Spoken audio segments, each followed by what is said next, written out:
Welcome, Eli Schwartz, the accomplished author of Product-Led SEO.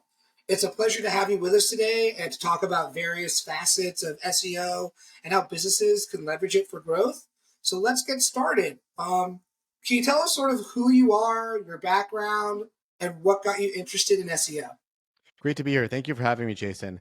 So I am a growth advisor. I work with companies in helping them to build out organic SEO channels.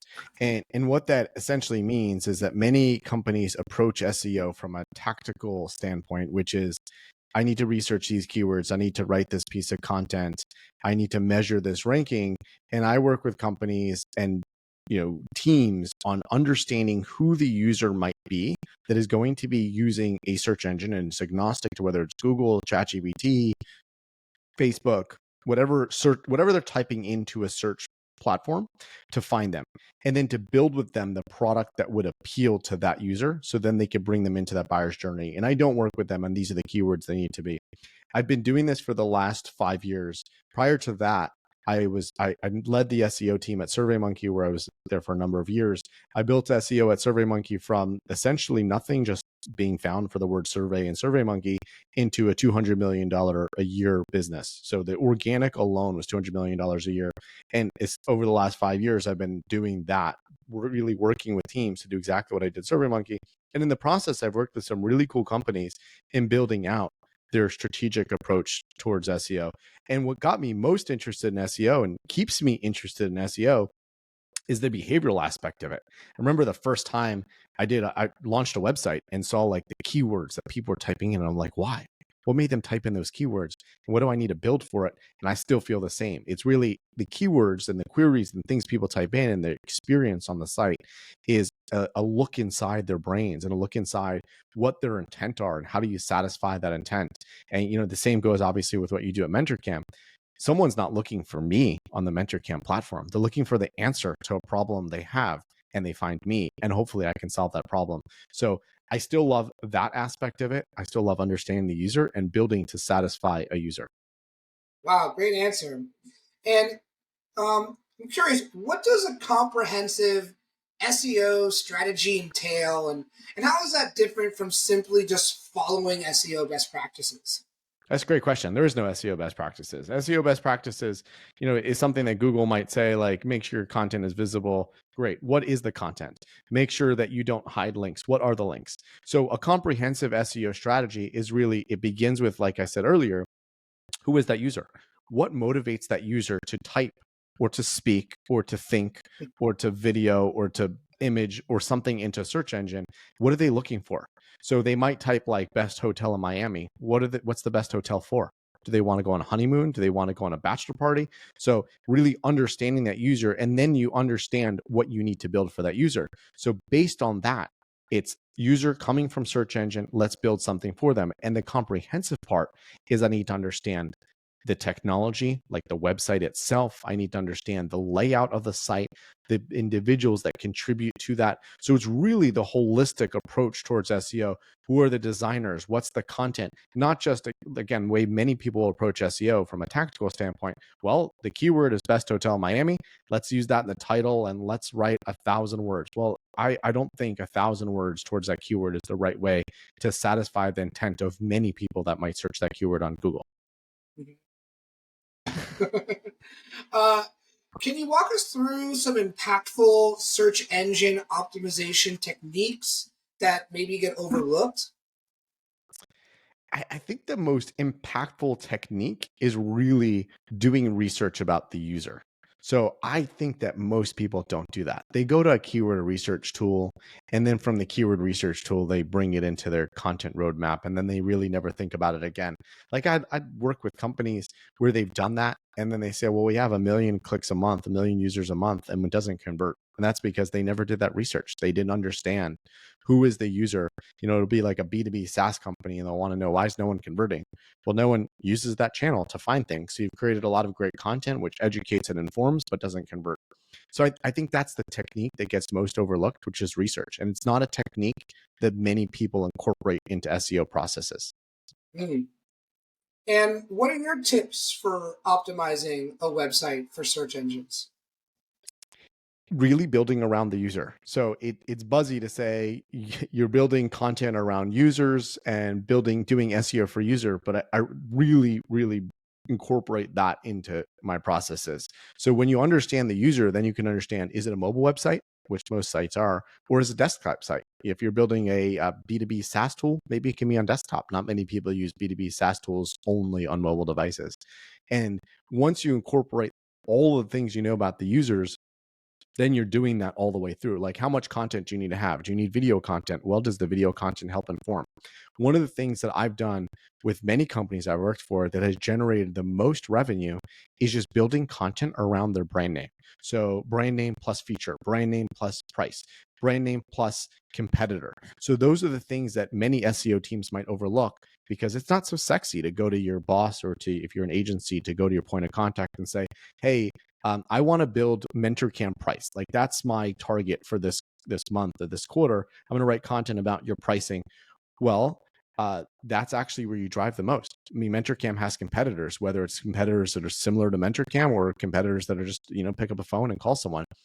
Why is MentorCam better from a pricing standpoint? You write that content. I actually have no idea whether you rank for that content or not, but you write that content. That's high converting content. Again, not so sexy to be like, hey, Jason, my goal for this month is I'm going to write content about your own brand name plus the word price. Isn't that creative?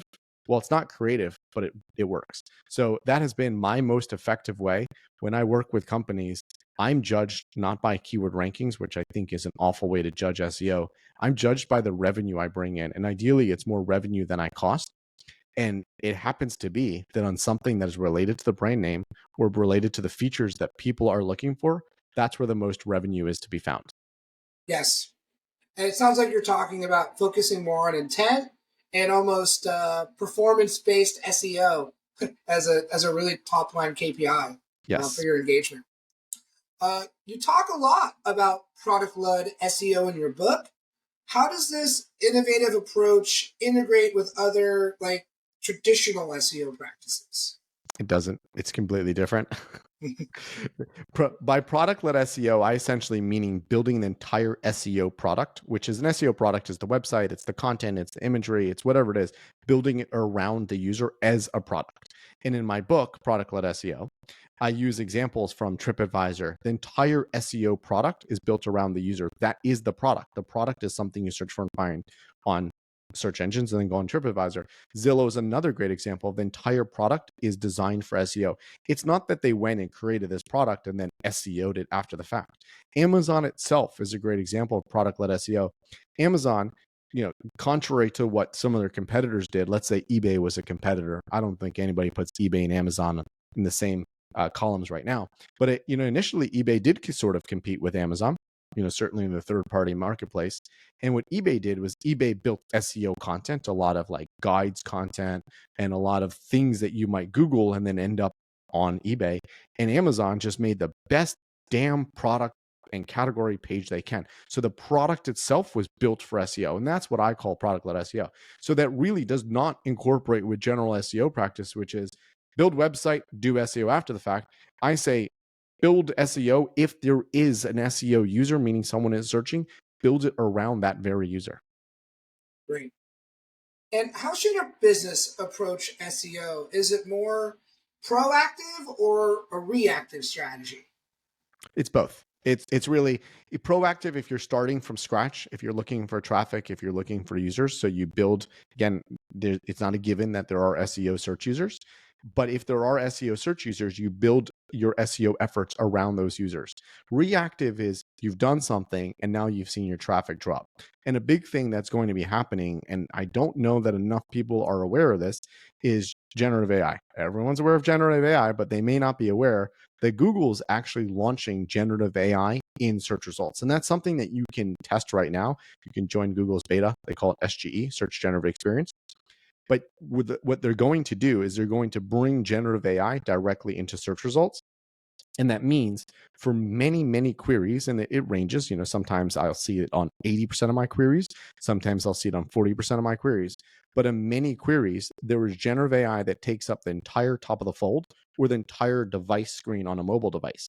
So inevitably, a lot of clicks will be lost from websites. Now, ultimately, I don't think conversion will change. If I'm looking to book a hotel room and I might see some different content on Google, I still want to book a hotel room. I just arrive at that hotel room or the hotel room booking page a different way. However, if you're measuring your traffic and you're measuring your SEO performance based on rankings or clicks, all of that is about to change. My best prediction, as I have a newsletter where I try to predict these things, productledseo.substack.com for anyone who wants to subscribe. But my best prediction for when this happens is early next year. And when this happens, many people will be surprised because they're not in tune with what's happening on the search page. They're too focused on what's happening on their rankings, too focused on their content, and not really focused on the general search results and what Google's trying to do. Mm-hmm. Wow, very insightful. And I'm curious if you see any other upcoming trends besides generative AI that will sort of define SEO practices in 2020. SEO is more of the same. I'd say there were a couple algorithm updates that happened very recently. I don't think anything's really new with Google. So a lot of my SEO learning came in 2011 when the company I was working for got hit by a massive Google update. And it was one of the largest Google updates to date. And it hit 11% of all search results. And there was, a lot of complaints and opinion editorials and let's sue Google and class actions against Google, which is why I think that what's going to happen, in the next few months, it'll be even bigger than that based on what I saw 2011, 12 years ago. So that algorithm update was called the Google Panda update. And that was when Google flushed out a lot of low quality content. And really, since that point in 2011, Google's been tweaking that very same algorithm. So every time Google updates an algorithm, it's not a fundamental seismic shift in what they're looking for. They're always looking for the same thing: good content that satisfies users. But Google's a product, like every other product we experience, every other technological product. Your iPhone updates once a year, Pixel device or Android devices update once a month. Google's updating their algorithm based on new findings. Sometimes they update it on a daily basis. Sometimes they update it on a monthly or quarterly basis. And that's all an algorithm update is really going back to basics, which, it should always be the case. Create good content, good experiences for users that don't break rules. And I think the rules are fairly obvious. Google spells them out, but the rules are don't be manipulative and don't be spammy. Right. And from an SEO perspective, what elements would you say are crucial for a website to perform well in search engine rankings? The biggest one is to be visible. So Google has said that they really crawl JavaScript and they crawl other scripts. However, they do in fact crawl scripts, but there's two reasons that I would say you do not want to do anything that's client-side rendered. And reason number one is it's expensive for Google. So if your website needs to be rendered by Google, it costs a little bit more for Google to render it, so maybe they don't render it as fast. The second reason you don't want to have anything client-side rendered is because Google can't trust what they see. So if Google renders the page and then says, oh, this page is offering, great deals on vacations, they may not want to show you for great deals on vacations as a concept or a topic or a keyword, because for all they know, the next time they come to render the page, you're selling Viagra from Canada. So that's a second reason they may downweight that page. So the number one thing you really have to do is be visible. The best SEO websites in the world are Craigslist and Wikipedia. Very, very, very simple websites of just text in HTML. So I would say that's the ideal for SEO. Obviously, you don't want to make your website look like Craigslist, but from that ideal, you can add on features, but don't go all the way to the extreme of just having scripts. Yeah. It's funny. We talked about Craigslist in my last interview about growth marketing, and I brought that up, how that whole site is just text, and it's been very successful, obviously. It actually is. It's interesting. It's much, much less successful in search right now. So it used to be that if you searched for things to buy, you would see a lot of Craigslist, and I'd say they're less successful. And this is a holistic SEO thing. There's tactics, and then there's the holistic approach. So tactically, Craigslist is great. It's a highly linked website. It's very simple text. However, on a general scale, on a global scale, they have a lot of spam.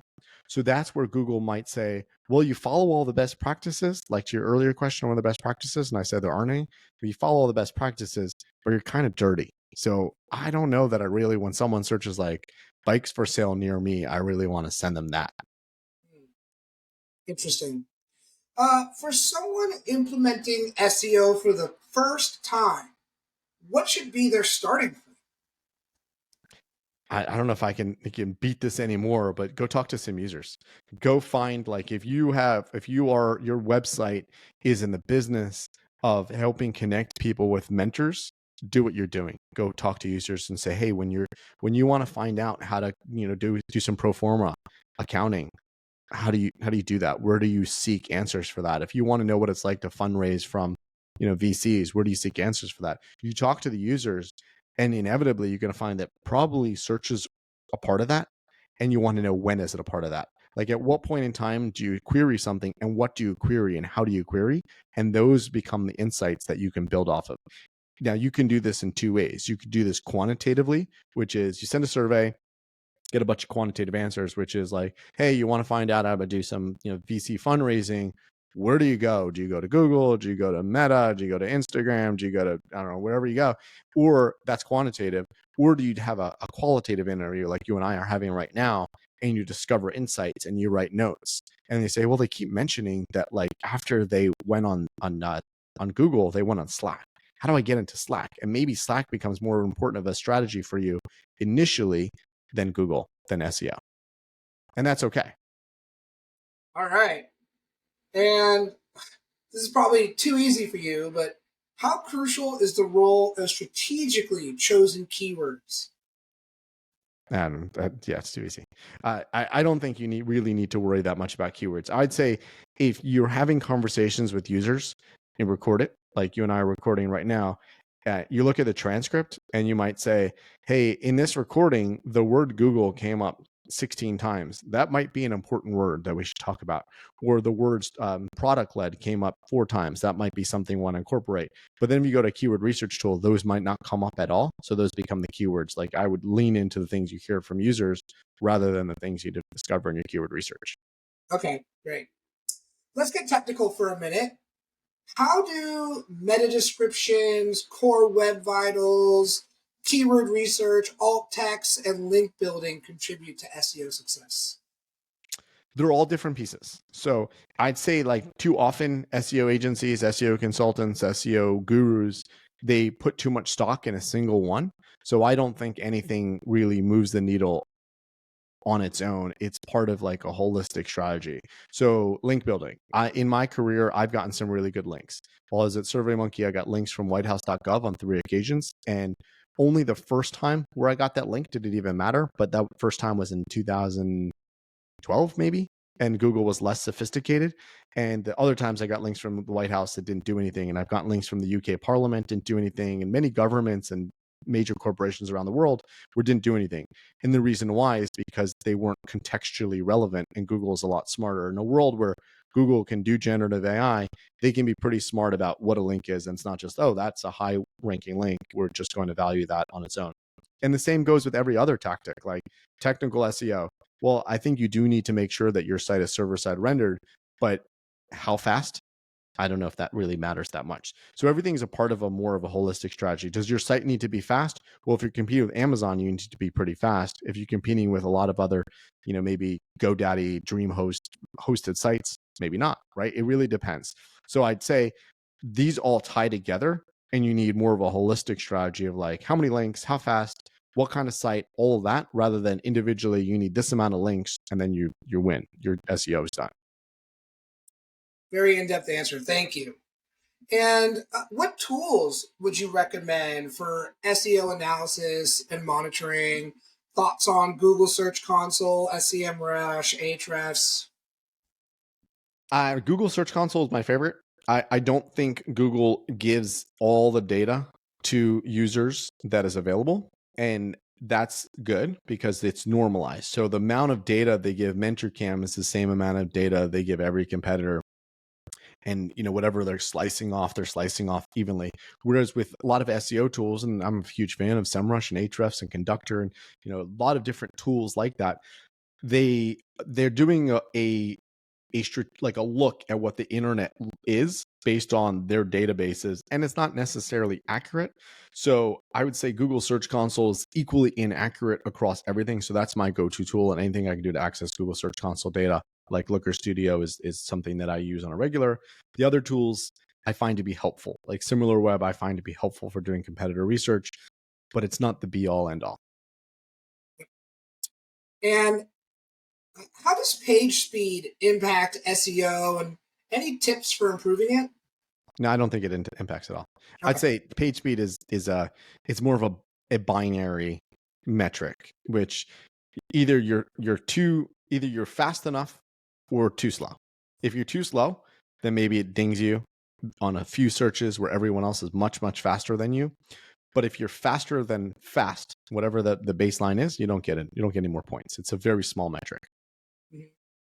How does SEO serve as a tool for marketing, and why should businesses focus on it? It's not a tool for marketing. It is a marketing channel.